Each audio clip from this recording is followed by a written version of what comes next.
G'day. So you've got a team. A team can clearly do more than you can do on your own and more than any one person in the team can do. But it takes skill to harness the team. Delegation is one of those skills. Many managers and leaders have a raft of excuses for why delegation is difficult or impossible. The first revolves around time and variations of time. If a deadline's too close, it doesn't feel safe to hand a task over. Often, people feel like it will take longer to explain the task than to actually do it themselves.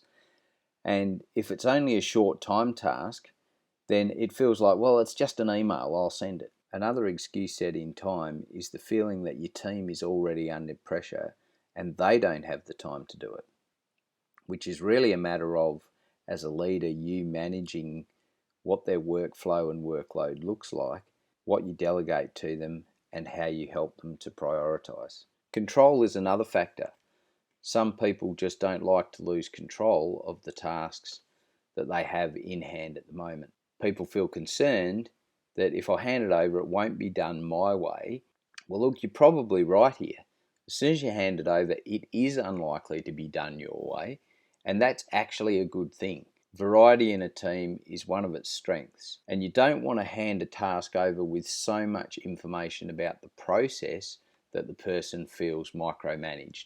Really, you want to just give them the task parameters itself and then leave them to decide how it should best be done. For some managers, there's a list of past failures where you've tried delegation and it hasn't ended well.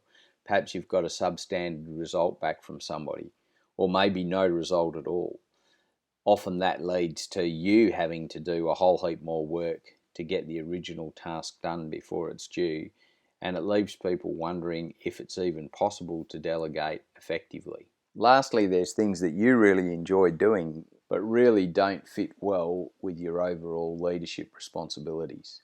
Small jobs that it would be better to hand over, or jobs where other people's level of expertise is better suited to it than spending your valuable time. There are 5 factors when it comes to making delegation a success every single time that you do it.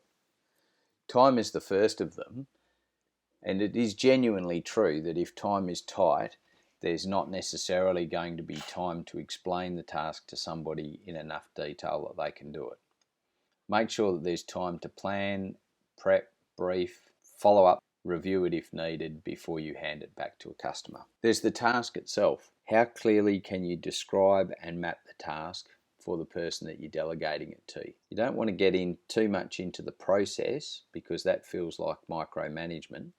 You want to ensure that people are 100% clear about what's expected of them. Has the person actually got the talent to do what it is you're asking them to do? And if they've not done the task before, or it's outside of their area of expertise, it may be that there's some time needed to build up their skill set.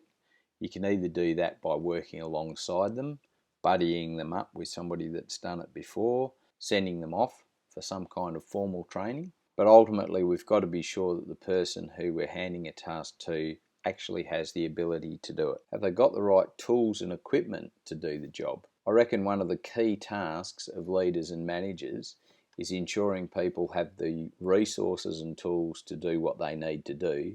If they don't have the right tools, the results are not going to be good. And the final part of the delegation wheel is trust. How confidential is this task? And what is the clearance level of the staff member you're handing it to? It doesn't make much sense to team up a university intern with a high-level client who expects to deal with a senior partner in the business. It also doesn't make much sense to get one of your most qualified and senior people running around doing administrative tasks that could be handled by somebody with a different skill set.